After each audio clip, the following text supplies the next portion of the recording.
In ancient days there lived in a remote part of Japan a man and his wife, and they were blessed with a little girl who was the pet and idol of her parents.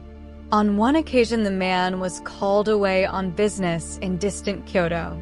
Before he went, he told his daughter that if she were good and dutiful to her mother, he would bring her back a present she would prize very highly. Then the good man took his departure, mother and daughter watching him go. At last he returned to his home, and after his wife and child had taken off his large hat and sandals, he sat down upon the white mats and opened a bamboo basket, watching the eager gaze of his little child. He took out a wonderful doll and a lacquer box of cakes and put them into her outstretched hands. Once more he dived into his basket and presented his wife with a metal mirror. Its convex surface shone brightly, while upon its back there was a design of pine trees and storks. The good man's wife had never seen a mirror before, and on gazing into it she was under the impression that another woman looked out upon her as she gazed with growing wonder. Her husband explained the mystery and bade her take great care of the mirror.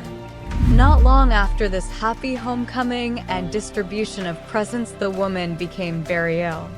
Just before she died, she called to her little daughter and said, "Dear child, when I am dead, take every care of your father. You will miss me when I have left you. But take this mirror, and when you feel most lonely, look into it, and you will always see me." Having said these words, she passed away. In due time, the man married again, and his wife was not at all kind to her stepdaughter.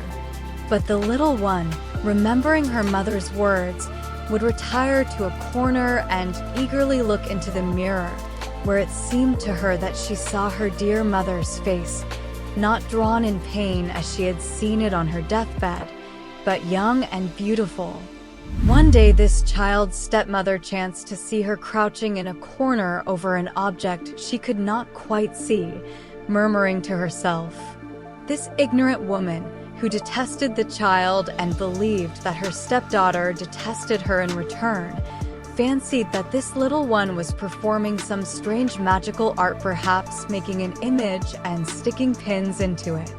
Full of these notions, the stepmother went to her husband and told him that his wicked child was doing her best to kill her by witchcraft. When the master of the house had listened to this extraordinary recital, he went straight to his daughter's room. He took her by surprise, and immediately the girl saw him, she slipped the mirror into her sleeve. For the first time her doting father grew angry, and he feared that there was, after all, truth in what his wife had told him, and he repeated her tale forthwith. When his daughter had heard this unjust accusation, she was amazed at her father's words, and she told him that she loved him far too well ever to attempt or wish to kill his wife, who she knew was dear to him. "What have you hidden in your sleeve?" said her father, only half convinced and still much puzzled. "The mirror you gave my mother, and which she on her deathbed gave to me. Every time I look into its shining surface, I see the face of my dear mother, young and beautiful.